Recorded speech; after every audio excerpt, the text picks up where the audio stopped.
Good Tuesday evening, everyone, and welcome to this edition of WPBS Weekly, Inside the Stories. I'm Stefan Brunson. Cyberbullying. It's the digital age version of harassing others to seek harm. And in some cases, the bullying is so severe, young people are taking their own lives. Tonight, we talk to advocates knee-deep in change and share ways that these women are working to seek justice for our younger generation. People take things like that for granted, but I knew that he had what's going in his head. Sharika Myers is in her element, sharing the room with young children, spreading her wisdom nationally about how to combat bullying using her Every One Voice Matters platform. And if anyone knows what it's like to be bullied, it's Sharika. I was laughed at, picked on, teased, ignored. I got into a lot of fights. She had a stuttering problem, a big one. It was perfect ammunition for other children. On the outside, people didn't see it because I hid it good enough. But on the inside, I still had low self-esteem. I lacked self-confidence. I did things to the bare minimum. It's one of the first signs of trouble in a bullied child, withdrawal. They'll show up as little as possible, keep the things they experience to a minimum, and hide from the world for fear of further ridicule. Today, thanks to various social media platforms, the world of bullying is even larger, and the faces of those presenting as virtual friends may not even be real. Such is the case in St. Lawrence County, where in 2021, 2 teenagers took their own lives after being cyberbullied and extorted for money by users posing as people they weren't.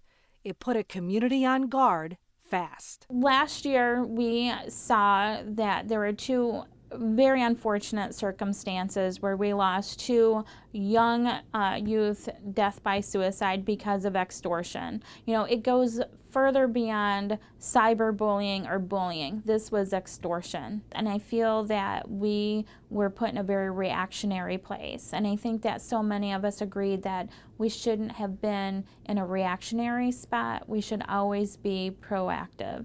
And so cyberbullying looks like a variety of different things. It can be insults on physical appearance. It can be insults on just comments that are getting made. It has so many different faces, right? And so we know that students are on a variety of social media platforms, from everything from Snapchat to Instagram and TikTok. We're also, finding that students are also using apps, newer apps that we don't know a lot about, right?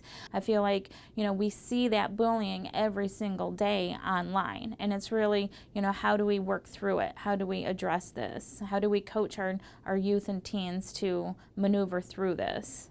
Part of the county's reaction to the deaths of 15-year-old Riley Bashford and 18-year-old Shylin Dixon was a needs assessment, part of which gauged where the gaps in online supervision were.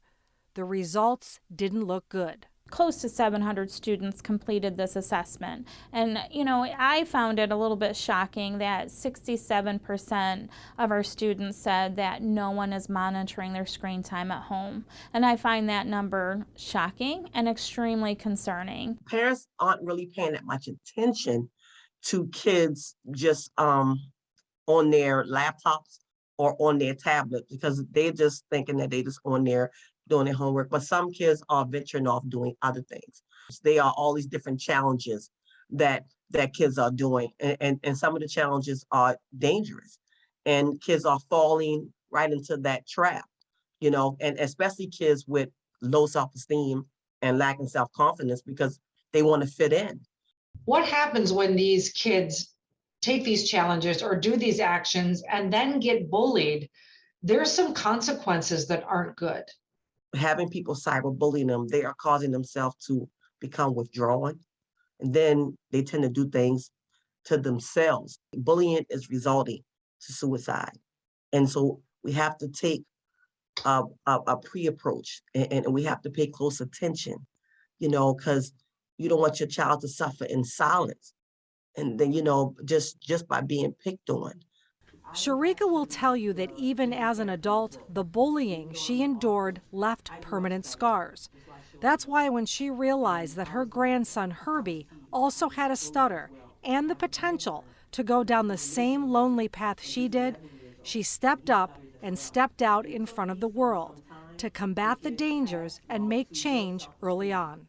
I had to create a program to where as though that I can help prevent it, because I want to help stop it before it gets to the level, because I don't want no child to have to wait until they get to their 30s. You know, I was just blessed to be able to get to my 30s, you know, with the low self-esteem I had and the challenges I had growing up. The likes of her grandson became the mascot of Every One Voice Matters.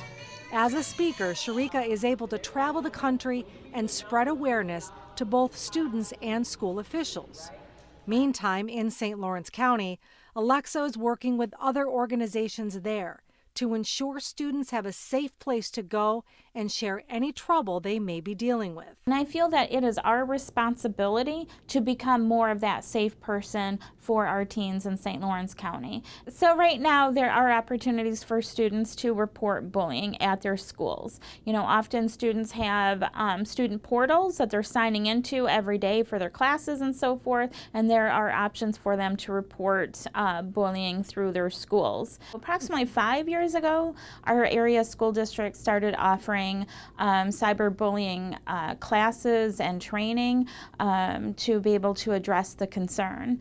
In St. Lawrence County, we also have other programs and initiatives. For a full list of programs, contact the St. Lawrence County Youth Bureau. And for more on Sharika Myers, visit her website at everyonevoicematters.org. Until then, stop and ask your child one simple question today. You know, how was your day? And that can change your child's life. That can change the difference from your child sitting there and deciding if they're going to go and commit suicide or not. In St. Lawrence County for WPBS Weekly, I'm Jolene DeRosier.